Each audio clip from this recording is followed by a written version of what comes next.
heavyweight champion of the world show made for the fans by a fan. I'm your host, as always, Richard Tiemann, and this is the award-winning Fan Show.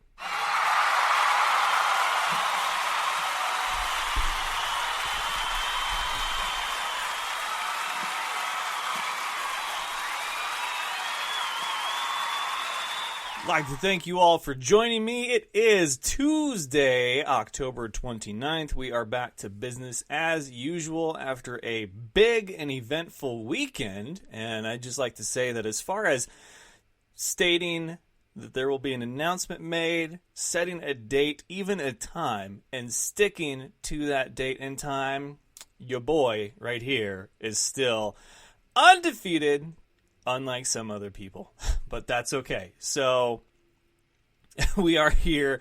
Things have been done. Announcements have been made.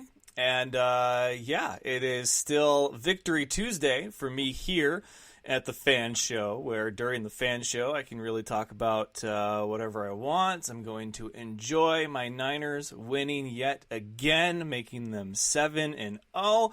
Very excited about that. And of course, you, Fan Nation, are welcome to join in on the chat, which is available for the live stream. Those of you on Facebook, facebook.com/fanshow official. We have a great episode for you today. I was able to finally run down Coach Ameer Ismail, the new head coach of the Iowa Barnstormers, and that should be a fantastic interview. We got to talking, we got to joking, and it was a grand old time. It's like we haven't missed a beat. So we do have that, as well as today's headlines, as well as today's question of the day, which some of you have seen on my personal Facebook page if we are friends. Quick shout out to Kenneth Van Huel, who has found a new home in Bismarck, North Dakota, with the Bismarck Bucks. So as you see down there on the ticker, we got a few headlines that we probably won't dive into as in depth as the rest of the stuff going on. We will recap week 8 as far as the scores. Last night, Steelers got a bit of a scare there, but it was that Fitzpatrick to Fitzpatrick connection. And if you're a Dolphins fan, probably not the one that you want. That was really the difference maker there. And we got people jumping in already. Hello, Barry. Hello, Adam. Hello, Ken Walton. Hello, Ant. And Barry asks, where is the new Storm attire? The wife hijacked it. And the joke that I made to my new bosses at the Sioux Falls Storm was that when it comes to apparel, I always make the joke when I tell my wife that I bought a new shirt. I'm like, hey, I bought us a new shirt. Yes, us, because chances are she will hijack that shirt at some point. Unless it's Niners stuff. Well, if it's super cold, she will. Because I have a great 49ers hoodie, and if she can't find hers, she'll jack that thing. It is hoodie jacking season, gentlemen, okay? Your hoodies, they're yours. They belong to you. You need to hang on to those hoodies because you worked hard for them. Don't let some girly take your hoodie from you, okay? That's my did you know for today. Did you know that it is hoodie season? It's very cold, hence the 49ers Trapper hat. I love this hat. I hate when I have to result to wearing it, like today. Did not snow in Spokane yet, but I did see that it has snowed in several places throughout the country, including Wisconsin. Big surprise there. But it is rather chilly here, and I say rather chilly, meaning that you cannot go outside without a thick hoodie and a stocking hat and at least, some pants that are not just like pajama bottoms. It's no longer the cool breeze of fall. It's like, yeah, we're gonna get into winter months here and temperatures as well. I also see Stephanie, Dan, and Brian have joined. Good to see you guys. Before we get into today's headlines on the Fan Show, I do want to give a shout out a couple of places. First and foremost, to the owners, the new ownership of the Sioux Falls Storm, my new bosses. They have been fantastic, and we're going to make this move from here to Sioux Falls the day after Thanksgiving, and there is no harder move than a move in wintertime, especially if you're going from one cold state to another cold state, and you have a pass or two to get over it. But we are going to give it a try, and they have been just so accommodating, wanting to know if we need anything, and they're going to help us make this thing happen. And then also to everybody that has been so I got to say, overwhelmingly supportive in getting this job. There's been some jokes cracked, and I don't mind that at all. I really don't, because, I was very much Team Spokane when there was the Spokane Empire. That was where I got my start in coverage for indoor football. And it opened so many new doors, and we all thought that every other team was the enemy, right? Especially Sioux Falls, because Sioux Falls was the only team that beat Spokane that first year, and they did it not only in the regular season, but of course in the championship game. And now I work for them. But this is an opportunity that over the years there have been a few opportunities that have presented themselves, but never to this extent. And let me go ahead and shed some light on just what I mean by that. I mean that I was flown to Sioux Falls for an overnight, and we were going to have a meeting. We were going to brainstorm. We were going to make sure that our visions aligned with each other, and that our thinking was on the same page as far as what our plan of attack was to make the Storm just as good, if not better, than it's been previously. How do you do that? And so we met at breakfast. But I fly in. I'm picked up by Jason Headley, who's one of the owners and the team president. And then they put me up for a night at the Sheraton Hotel, very nice hotel. And then they pick me up for breakfast, and then we have a lunch, and we do the announcement. And, I mean, it's just they took care of me. So it's been awesome. And a big thank you to everybody with your support and everything. All jokes aside, this is a fantastic opportunity for me to be the director of communications for the Sioux Falls Storm, and I can't wait to really get started. I mean, I technically have, but I want to be there, and I just want to get elbows deep in this thing, and if I have an office and all that good stuff. So we'll see. Good to see Connor Hollenbeck and Colin McDonald and Keith Witt. You guys have joined in. We do have quite a bit to discuss today, so let's go ahead and begin with today's headlines.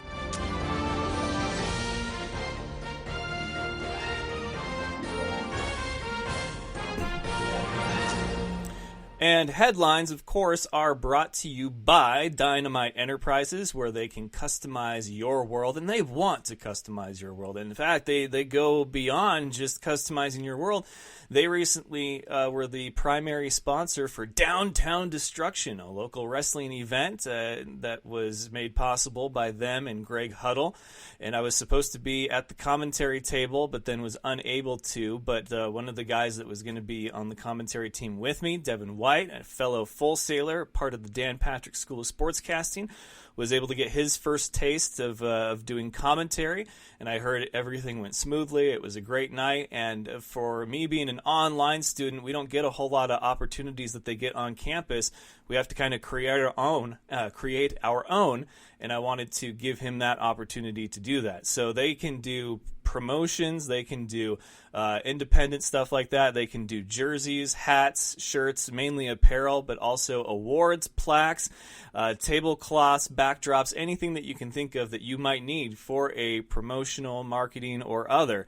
They can do it at Dynamite Enterprises, and I do thank them for always being a part of the F.A.N show. It's been fantastic having them along the way, and there's really nothing that I could think of that would be a better fit than having a sponsor like that as a partner of the F.A.N show. So today's question of the day, and we will get into headlines as you guys chew on this one.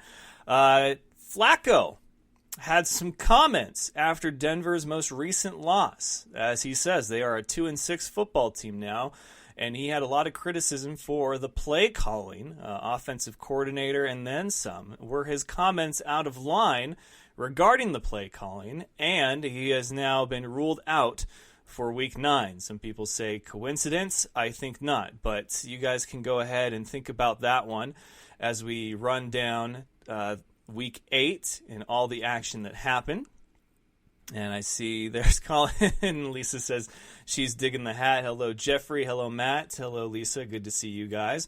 So Week 8, Thursday, Vikings and Redskins. Not much going on. I saw Haskins took the field for the first time. I didn't really get a whole lot of a chance to see the action from this game because I was otherwise occupied arriving in Sioux Falls for my welcoming committee, which it was great to see all those faces again, and I look forward to seeing them a lot more. So Vikings 19, Redskins 9. Vikings are 6-2, so they look like they're a serious postseason contender right now in a very competitive NFC North. But is it really that competitive anymore? The Packers have done well. The Bears, not so much. Broncos fall to the Colts 15-13. That's right, a 2-point difference. Colts are 5-2 now. How crazy is that? With Jacoby Brissett at quarterback. Broncos 2-6. That one hurts. And then Titans over the Buccaneers, 27-23. These are two teams meeting up that it really could have gone either way. And Titans being at 500 suits them perfectly. But the Bucs fall to 2-5, so it looks like they've got some thinking to do. And then Cardinals fall to the Saints. Drew Brees was back in action, 31-9. Cardinals will take on the 49ers Thursday Night Football, which reminds me, Thursday's episode will have a special start time. We will push it up an hour, and it will be at 6 Eastern, 3 Pacific, so that I can have an extra hour to get where I'm going, which is out to Post Falls for the North Idaho Faithful meetup where they watch the games. I want to make sure that I see those folks one last time before the big move. Rams over the Bengals, 24-10. Bengals, as you see down there on the ticker, are going to start rookie quarterback Ryan Finley. I believe it's a lot more than just quarterback play because Andy Dalton has been very serviceable. I feel like that's a compliment in other seasons, and it's that line, man, that offensive line, because Joe Mixon has been a non-factor. But they're going to see if replacing the quarterback gives them a more reinvigorated approach. Jaguars over the Jets. Jaguars are 4-4. 29-15 is your final score there. Then we had the Lions over the Giants. 31-26. Lions are 3-1. How crazy is that? In fact, they might pose more of a threat in the NFC North to the Vikings and the Packers than the Bears do, because the Bears fell to the Chargers 17-16. Chargers 3-5, Bears 3-4. And what do the Chargers do with that win? They fire their head coach. Ken Wisenhunt has been fired from the LA Chargers. How you get fired after a win, I don't know. That's crazy, though. Eagles over the Bills. Did not see this one coming, especially to a score of 31-13. Eagles are back to 500, which might be where they see themselves all season long. Bills, though, 5-2. Only their second loss on the season. Crazy, crazy, crazy. Seattle over the Falcons, only by a touchdown, 27-20, but Seattle is still 6-2 in their regular season. Then the Browns fall to the Patriots, and that was 13-27. Patriots remain unbeaten, only one of two teams to remain unbeaten, the other one being the San Francisco 49ers. We're going to talk about them in just a minute. The Raiders fall to the Texans, 27-24. Texans are 5-3. They have lost J.J. Watt for the remainder of the season, a torn pectoral muscle. Packers over the Chiefs, 31-24. Packers are 7-1. Wow. With a brand new head coach. Dolphins fall to the Steelers. They were up 14-0. The final score ends up being 27-14. Like, think about that. Final score doesn't do the game justice. Ryan Fitzpatrick and the Miami Dolphins, who are winless, were up 14-0 over the Steelers, and the Steelers scored 27 unanswered points. That is wow. But good for me. I had James Conner on my fantasy team, so that was awesome. And so the 49ers had been criticized about their easy schedule all season long. And so they get a 4-2 Panthers team rolling in. They've got their MVP candidate in Christian McCaffrey, who I benched because he was playing my Niners, and I have him on my fantasy team. Still won, by the way. And they have Kyle Allen, who's undefeated as a starter, just like Teddy Bridgewater for the Saints. Cam Newton not quite ready to be back yet, but he did travel with the team finally, and so it looks like all signs point to Carolina to come in and beat up this fake 49ers undefeated team. 51-13 is your final. I repeat, 51-13 is your final score in Santa Clara. This is the most points the 49ers have scored all season, and it was against their toughest opponent to date. Scary stuff if you're a fan of any other team in the NFC than the 49ers. As far as the question of the day, Adam says, I find it interesting that Flacco criticized the play calling as being too conservative, but he's known for checking down to the tight end. Very true. A lot of people have said that his comments were merited because someone had to say it, but at the same time, is he doing his part to ensure that they are doing everything they can to get the victory? That's an entirely different question. I do not know. I'm not a Broncos fan. I don't follow Joe Flacco all that closely. But I do know that 9 times out of 10, when there's an issue at quarterback, you can usually trace it back to either the play calling or the line of scrimmage. Okay, your offensive line has to give your quarterback some time to work with, which is why Kyle Allen got bullied all day by the 49ers, because they were collapsing that pocket and they were getting to him. He hadn't thrown an interception in all of his starts as an undefeated starter for the Carolina Panthers, and he threw 2 or 3 that day. Yeah, so it all starts with the offensive line. You have to protect your quarterback. So I think the comments were merited only because we saw this happen with the Vikings and Kirk Cousins, did we not? Adam Thielen called him out, and now all of a sudden we have a 6-2 Vikings team, and they're rattling off wins, and it's with better quarterback play. So sometimes, like, you need that jolt. But I don't know if Flacco being ruled out for Week 9 and whoever the starting quarterback is going to be is suddenly going to recharge the Denver Broncos. But there is some blame to be placed on the play calling and the quarterback, and really just all around. When you're 2-6, there's a lot of people to blame. When you're 0-8, there's a lot of people to blame. When you're 4-4, there's maybe a few people to blame, because that's not even technically that bad. Your season is still there. You can still finish with more wins than losses, but you need to start competing now and not later. So the worse your record is, the more blame there is to go around, but it is still a team sport at the end of the day. We also saw that the AFL looks like it's having financial issues. Albany Empire, among other teams, are folding for the 2020 season. I saw the article, but I didn't have a chance to really read it all in depth, but how crazy is that? Jeff says, I think Flacco's comments were shocking. A lot of stuff shocking these days. Jeff also says Tom Brady and Josh McDaniels will be with the Chargers next year. That's a bold prediction right there. I could see Josh McDaniels, yes, but Brady? I don't see that. And then Jeff also says 49ers can have Rich Scagarello back. No, thank you. But it was a fun weekend. I see Omar, Matt, and Scott and Robin have joined us. Thank you, guys. It was a lot of fun weekend. And again, I cannot thank you all enough for the support that you guys have given me. Like I said, I can only do so much here as the host of the F.A.N show, and everything that comes out of my own pocket, done on my own time as far as traveling, is all well and good and all, but it doesn't mean anything if I don't have people that actually like, listen, and share it, and that's where you guys come in. So, I mean, you guys deserve just as much credit as I do, because I put myself out there and you guys just help spread the word. And that's really what it comes down to. I don't know if anybody has ever done what I did this way, as far as it was a job I didn't apply for. It was one that I didn't even know was out there. I was contacted by this brand new ownership that's looking to put together a winning team.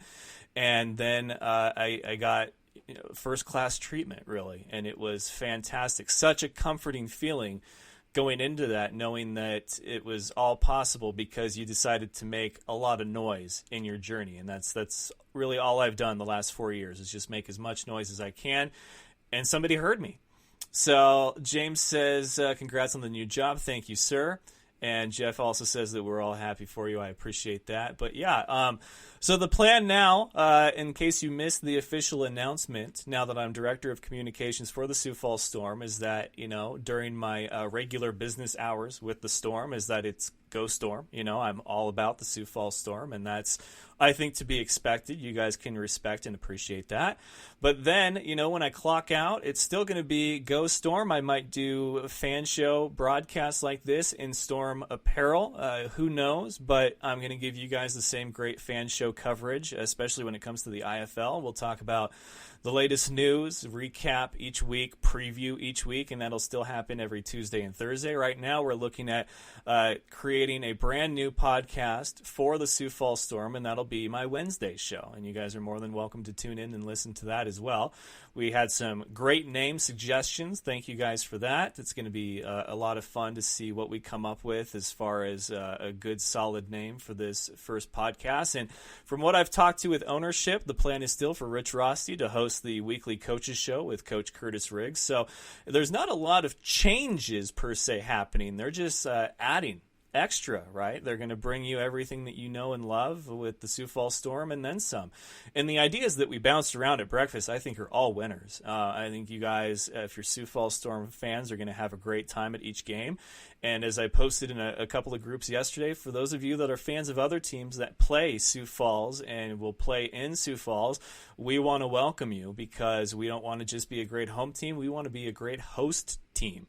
And we're going to make sure that you guys, that your trip was worth it. If you guys drive, fly, or hitch a ride on the bus, any team that comes into Sioux Falls to play us and their fans with them, we want to make sure that you guys have an excellent time, win, lose, or draw. So I'm very excited about the future and everything that's going on.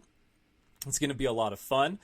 And 49ers continuing to win is also a lot of fun. So don't forget, Thursday we've got a brand new start time for you. Brand new. Just a one-time start time for you. Just starting an hour earlier so that I have time to get out to my watch party with the North Idaho faithful. But let's go ahead and take a look at this article about the state of the AFL, which in all honesty, you know, the state of the AFL has always had a lot of question marks around it. Last year it looked like it was a very strong, financially sound product, and now it's apparently not. So the article by Times Union, Albany Empire, other Arena Football League teams close operation. Financial restraints caused by lawsuit leave AFL future in doubt. And it looks like the Albany Empire and 5 other Arena Football League franchises are closing local business operation. League has yet to determine whether it will suspend operations completely. I would certainly think so, because I think that's their entire league, unless I'm miscounting, but that sounds like all of them. Coaches, front office staff, and the players' union were informed Tuesday afternoon, that's today, of the league's decision to shut down team services in individual markets. AFL is seeking a path for financial solvency, a verdict that is said to be forthcoming. A multi-million-dollar lawsuit filed against the league by an insurance carrier that provided workers' compensation coverage between 2009 and 2012, before the current administration was involved, has caused the AFL to reevaluate its business model. Now, from what I've been told, because I don't follow the AFL very closely, their business model was not the best one. Yes, the players got paid more, and they were more taken care of because they had a players' union, unlike other leagues, like the IFL and the NAL. But it's, you know, at the end of the day, the age-old question when it comes to something like this is who is signing the checks. And they seem to not have any problems for a while, but now that appears to not be true. There was a quote here, says, "We haven't made a decision on whether to completely suspend operations," and that was made by Mr. Randall Bowe, the commissioner. And that's a decision that will probably be made in the next several weeks. We do know, under any set of circumstances, we will not be continuing to operate business operations units in our local markets. We will be closing those business operations in our local markets, including Albany. So I guess travel-only league, I don't believe that works very well. So we'll see. Luke says, "Hey, to answer your question, I'm glad Flacco spoke good mind. Wish more people did it, only if it's true and substantiated." I mean, spoke his mind. I got you. I pick up what you're putting down there, Luke. Don't you worry. So, yes, Luke is glad that he spoke his mind. I think it's important. Look, when you're a 2-6 team of a very reputable franchise like the Denver Broncos, and you have a man like John Elway that's supposed to be making this thing the best franchise it can be year in and year out, you look back at the last time they were successful, they got gifted a quarterback by the name of Peyton Manning, and he did a very, very, very good job for that team. And since then, they have yet to really find their guy. They thought maybe Brock Osweiler. They thought maybe Case Keenum, then Joe Flacco. I mean, there's been so much mixing and matching as far as the quarterback goes that I don't feel like it is a quarterback problem anymore. I really don't. Joe Flacco is a guy that you should be able to plug into a team And at the very least, he's a game manager that makes a game-winning throw or maybe a game-losing turnover throw. It really just depends. But he has won a Super Bowl. Granted, it was similar to the way that Trent Dilfer did. But Flacco has always not been the problem when the Ravens had problems. It wasn't necessarily a lack of quarterback play by Flacco. It was something else going on. Injuries, even play calling, offensive line. Again, you can trace back most offensive struggles to the offensive line. And then, of course, the play calling to help kind of make up for any injuries or offensive line play. If the quarterback needs to get the ball out faster, then start calling plays where he gets the ball out faster. But Flacco's right. It's 3rd and 5. And you're calling plays like you're afraid to win. If you're 2-6, trust me, you're not afraid to win anymore. You're just not winning at all. And your guys' thoughts, you can continue to weigh in here as we get ready for my interview with Coach Ameer Ismail of the Iowa Barnstormers, which it was a great time talking to him. And let's see here. We've got Halloween on Thursday. A lot of people had parties this weekend. I think Thursday's question of the day will be something regarding costumes or candy, just kind of shake things up. And then we'll also do our preview episode as far as Week 9 in the NFL. Should be a big weekend for the NFL. I'm trying to think if there's anything else that needed to be discussed today. And congrats again to Ken Van Huel, who will go and play for Bismarck. That's a big one. And Aqib Talib has been traded from the Rams, so that's got to be rough. He went from a possible playoff contender to a team that's going to have like a fire sale before the season's over, and that's the Miami Dolphins. And just seeing if there was anything else that was worth discussing here. Yeah, not really. If you're the Saints, Breeze is back. And he had a very good game. Obviously, it was against the Cardinals, though. I mean, what do you do with Teddy Bridgewater? You can't have 2 starting quarterbacks. Breeze, I feel like, is always going to be their guy, but how many years does he have left? Like, can you conceivably keep Bridgewater until Breeze decides to retire, not knowing when that may be? If it's not at the end of this season, like, how long do you ask a guy like Bridgewater to sit on the bench knowing that as a Saint he's undefeated, as a starter for the New Orleans Saints, when there's other teams out there obviously very hungry for a quarterback that can step in and play well? Granted, it's got to be, a system that he can work with. I would say if Cam Newton, which wherever those rumors went, I don't know, but if Cam Newton is going to stay with Carolina, and I think Kyle Allen unfortunately made a good case to start Cam Newton again once he is fully healthy, but Kyle Allen's going to be somebody that teams start to look at as far as trading for. 49ers, C.J. Beathard is a quarterback that teams have started looking at as well. And Teddy Bridgewater is probably going to be the very tip top of that list. If you're the Tampa Bay Bucks, I think that you look at Teddy Bridgewater and see what you can offer New Orleans to get him. If you're New Orleans, you have to really start to think and evaluate if you can keep him, because if he's winning with you now, chances are he's going to win with you later, and you just need to continue to build the team that you have, which is already structured to him and another great quarterback around him. I don't know what you do if you're the Saints. I really don't. That's a tough one. Luke says, congrats on the new job, by the way. Most deserving person. I appreciate that, my man. And he says, I agree on all of your statements. Brian says, go Dolphins. Yeah, go Dolphins. Aqib Talib, man, because that's where their problems were. That's like when the Browns traded for they got rid of Peters, and then they brought in, wow, I can't even think of his name right now. Who'd they bring in? Oh, it was Jalen Ramsey. There was that meme that was going around, that guy that has like that super sticky tape stuff that like plugs holes and whatnot, like the OxyClean guy, but different. It shows him, and it says Rams, and it has the leaking tub, and it says offensive line problems, and then him slapping the sticker that says Jalen Ramsey. It's funny to me when teams go that route.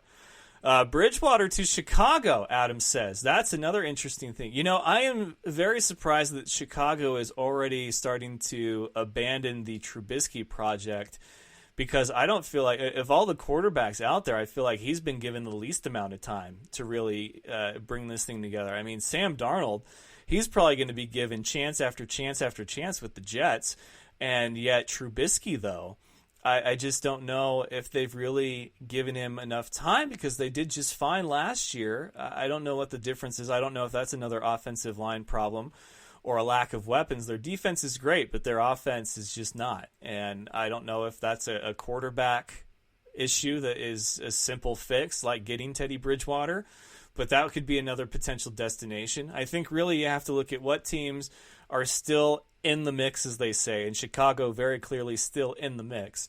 Do you go after Teddy Bridgewater? Do you go after Kyle Allen? Do you go after, some of the other quarterbacks that are backups right now that have not been very good? I mean, Flacco in Chicago, do you try to make that trade? Since clearly Flacco and the head coaching staff have an issue, and that's not an issue that's very easily fixable, and it's not one that you want in your locker room. So there's a lot to see how it plays out right now, week 8 and 9, and of course we have the trading deadline, and I think we'll see a lot of stuff happen, but the clock is ticking, and I want to thank all you guys for tuning in. It's been a hell of a lot of fun here on my end, and I want to thank you so much for being a part of the Fan Show and Fan Nation, and for helping me get to where I'm going to be. You guys have been awesome. So we're going to go ahead and get to Coach Ameer Ismail of the Iowa Barnstormers, and you guys can continue to listen in here. It's going to be a lot of fun. So without further ado or any more delay, the head coach of the Iowa Barnstormers, Ameer Ismail. Enjoy, guys.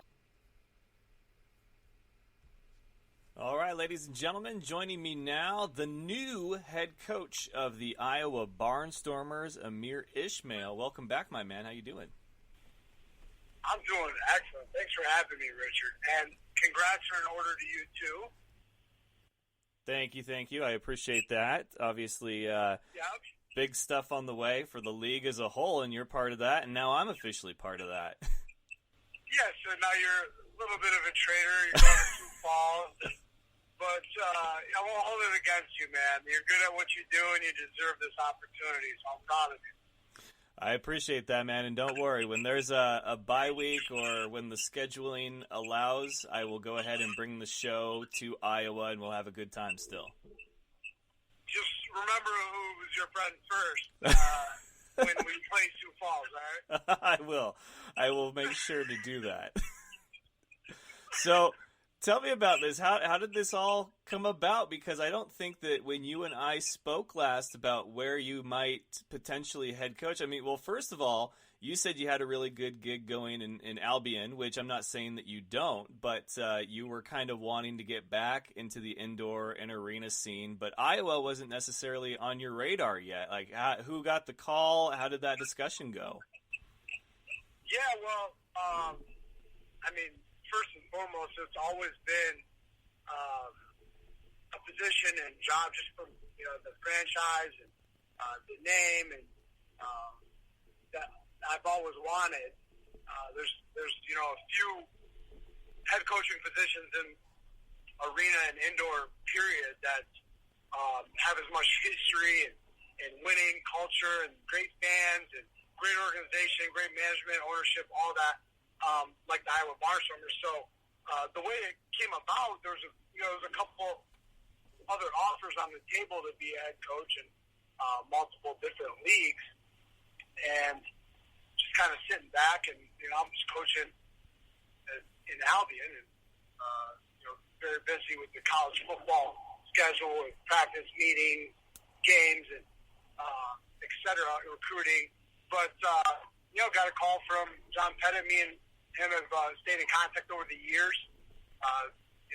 Been pretty good friends no matter where I was coaching and what league. We always communicated, and he let me know what was going on. And Dixie was taking a position in Tucson, so there was an opportunity there. So sent him my resume, went through all the necessary steps, and interviewed with him in ownership, and we did that over the phone, and a few days later, came with an offer, and seemed to be a great fit. I couldn't have been happier. Yeah, it certainly seems like a great fit. Iowa was definitely a defensive team for the last couple of years, of course, accompanied by fantastic quarterback play. You have gone and signed Connor Hollenbeck, who was the first re-signee, which a big signing for you guys as an organization, how well he did for that team last year. But you also got your quarterback from when you were with the Bloomington Edge, and we hadn't seen him for a little bit. So how did the conversation go as far as recruiting that particular position? Well, yeah, he reached out to me, and he's like, hey, wherever you go and get a position, I want to be there. I want to compete. I want to get back in it, and, I want to play for you. And so once you talk to, Caleb, and, his passion, his drive, his motivation, all that, was a great fit. And, I know what he can do. I know what he's capable of. He won a championship in Duke City. So look for the same, experience and leadership, and compete with, other quarterbacks that we're going to have coming in as well. Yeah, and it looks like you're off to obviously a great start for the Iowa Barnstormers. There's been several signings already, some key pieces being put in place. What was in your mind, the first order of business? Like, you look around at the league, and obviously Dixie is going to take some guys with him to Tucson. But who were some of the players from Iowa that you knew that you could probably convince to stay, that you really wanted to be a part of this new endeavor with you? Yeah, essentially, Jamal Tyler is a great piece. I always thought he was a very good running back. But anyone that was there and did well, essentially anyone that signed back, those are the ones that I wanted. The guys that signed back in Iowa that you see on the roster, those are absolutely, all of them are the ones that I wanted. So I wanted only guys that want to be there and want to play for me and stay there and are happy and motivated and want to be where they're at. I don't want anybody that doesn't want to be there or have any kind of, reservations or half in, half out. I want someone that's like ready to rock, all in, ready to compete, play hard, and, get back to the promised land, get back to, championship like 2 years ago. And obviously, you are no stranger to indoor and arena football. You were the defensive coordinator for the Spokane Empire, and then you went head coach Bloomington Edge in the CIF, and then you went to the NAL and you coached the Mass Pirates, who were very successful that season, your first go as a head coach at that level, with that kind of roster and talent at your disposal, and it really worked out very well for you. And then now, after doing the Albion college coaching, you're going to be back as head coach for a very successful and very tenured franchise in Iowa.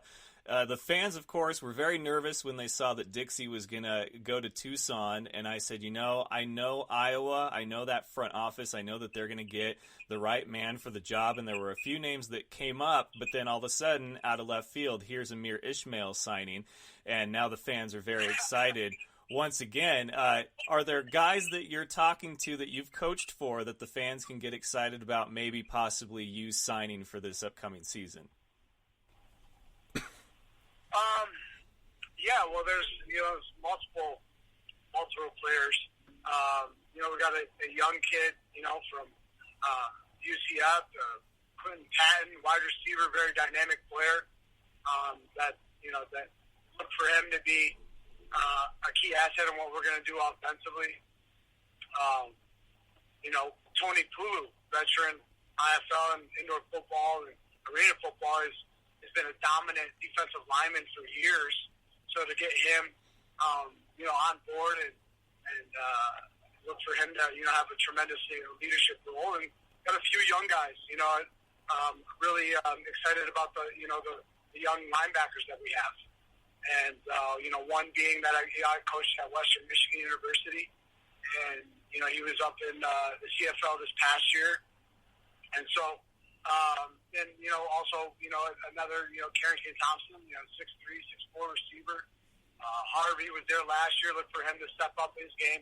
Yeah, a lot of great, talent and good talent. And then the other quarterback, Vincent Espinoza, is the FCS Bowl MVP, and was all conference. And kid 6'3.5", 210, and runs a 4.39.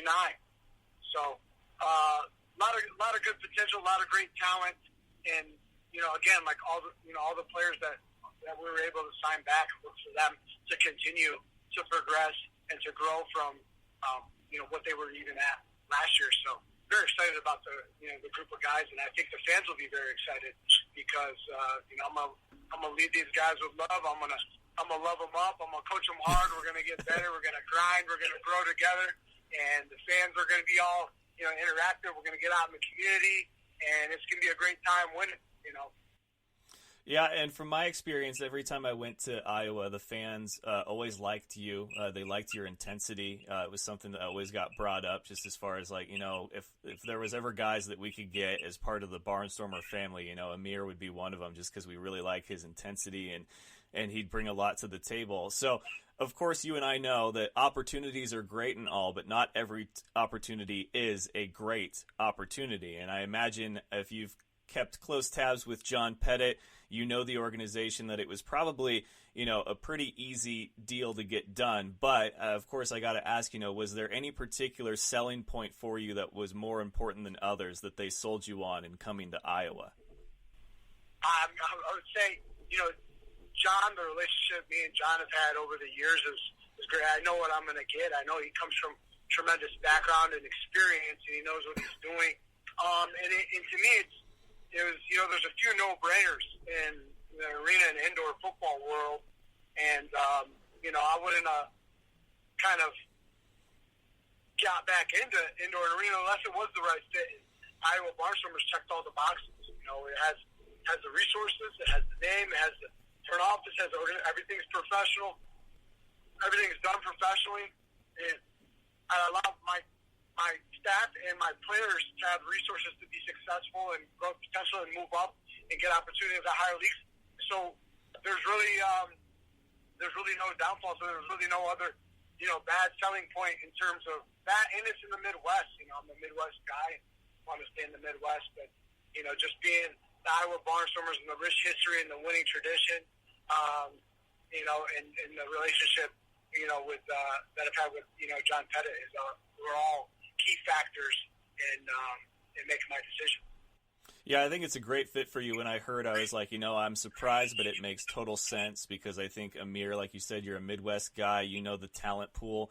The guys from around the area. And I think I said, most of all, he's going to get guys that will want to play for him. And that's a really big, important thing when you're assembling your team for the first time. But from Spokane to Bloomington to, of course, Boston and the Mass Pirates, now you're back in the IFL and as a head coach this time. And if the talent pool is right, as far as, we're going to have Dixie in Tucson and then Guy in Phoenix, and then we'll have Riggs up in Sioux Falls. And if the rumor is true about Billy Back being in Spokane, and then the reigning Coach of the Year, Corey Roberson, over in Green Bay, and then Corey Ross in Quad City. I mean, I don't know if you could ask for a better crop of head coaches with some of the best competitive teams out there. How does that make you feel going into the year 2020, knowing that those are going to be the head coaches that you go head-to-head against?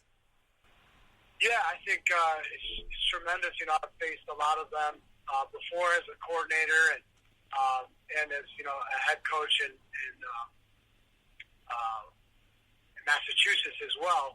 So, we're familiar, and, even Corey Ross in the CIF, so when I was in Bloomington. So, we're all familiar with each other, and, it's great to be, in the same, conversation as all of them, and I have much respect to all of them, and I think they're all, really good at what they do, and I'm just, excited to show, what I can do as a head coach and prove that, I'm the best one, honestly. So, that's where I'm at, with it, and not to take away from anyone else, because they've obviously have a little bit more proof in what they've done as, head coaches in the IFL. But I'm excited to get my name, in the same conversation and, continue the winning ways. And again, doing it with, young, hungry guys and people who want to be there and play hard and work hard. and get better and to be, part of a great organization and franchise. So, we'll be, very excited to be very, competitive and against, like you said, a lot of great coaches and franchises. Yeah, I'm certainly excited to have you back in the talent pool like this as far as, what the IFL brings and then, of course, all the head coaches that we currently have. And, yeah, we had Quad City join last year. Green Bay made the playoffs finally after such a drought, and it just looks like the best is yet to come, and now you're added to that mix, and it's really exciting. But, of course, you're still head coach for Albion, and I saw that there was a photo of you that got posted about, that W feeling, and that I think needs to be put up as a motivational poster. So when I can get a copy of that from your photography guy, you let me know. Yeah, we have a great photographer, and she does a tremendous job. But just make sure, I'm just a outside linebackers coach there and liaison stuff. I'm not head coach. Our head coach is Dusty Pure. So he does a tremendous job, of leading us in Albion. So I just wanted to make sure that he gets the credit. I'm just the assistant coach there, and I love being a part of it. We're 5-2 right now. We got our last home game this Saturday. Really excited about it against Trine University, and a great opportunity for us to, we haven't beat them I think in like 7 years or something like that. So can't wait to hopefully turn that around this weekend. And, very excited about that. I love college football as well, and very excited to get started in Iowa, which we have a open workout. Anybody listening, December 9th, make sure that you register for it if you think you got what it takes. All right. Well, I think 5-2 is a great record no matter where you are on that coaching staff. So props to you as the linebackers coach, and for you guys to have a home game and hopefully snap a streak and get the W again. But it sounds like 2019 has been a fantastic year for you, and 2020 is going to be even better. So personally, I couldn't be more excited to have you as part of the IFL family once again, and now I'm officially part of that family too. So it's going to be... Listen, time out? You were always... time out. You were part of this family. I saw the post, and I want to clarify, that wasn't everyone thing. Like, you were a part of the Spokane Empire family, whether you were officially or unofficially a part of it. Everybody loved you on, the team. And we embraced having you, and we loved having you being a part of it and doing what you did for all of us, in 2016 when I was there. So I just want to make sure you were a part of that team, whether it was unofficial or not. Well, I certainly appreciate that, Coach, and it's going to be great to see you on the road and, of course, during games in Sioux Falls and Iowa. Very exciting time, and, it's all fun and games, up until the first snap, and then it's business. But remember, it's still just a game for 60 minutes, and then we can all go back to being friends after. Yeah, no doubt. As long as you know deep down, who you're rooting for. Just kidding. I don't want to put that out there for you. That's your employer. I don't want to throw that in the wind, but we know in Iowa, we really root. All right, Ameer, I will let you get back to it. I know you've got a full plate and a lot of young minds to mold and young talent to develop. So, hey, man, very excited for you to be part of Iowa and back in the IFL. So we will see you in 2020, but you take care of yourself, my friend. Hey, thanks for having me, Richard. I appreciate it. Congrats again, and we'll talk soon. All right, sounds good. You take care. All right, take care. Bye. And one more big thank you to Ameer Ismail, the head coach of the Iowa Barnstormers. Always great to catch up with him. A lot of fun, a lot of laughs, and I'm sure we will talk again in 2020. Regular fan show episodes still going to continue on business as usual.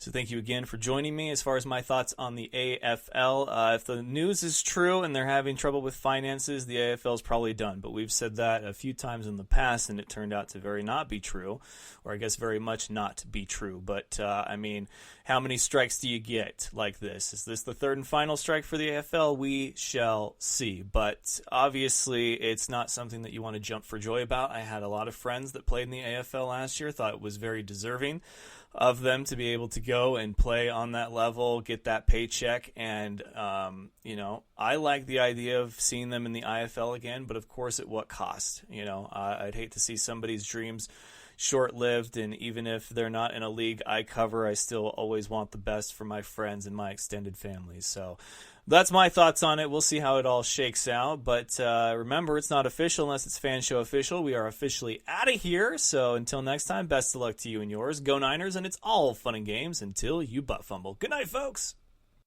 Do you remember the time that Mark Sanchez ran into his own player's butt? That was funny sports. Thank you for having me on the show, man. I love the Fan Show.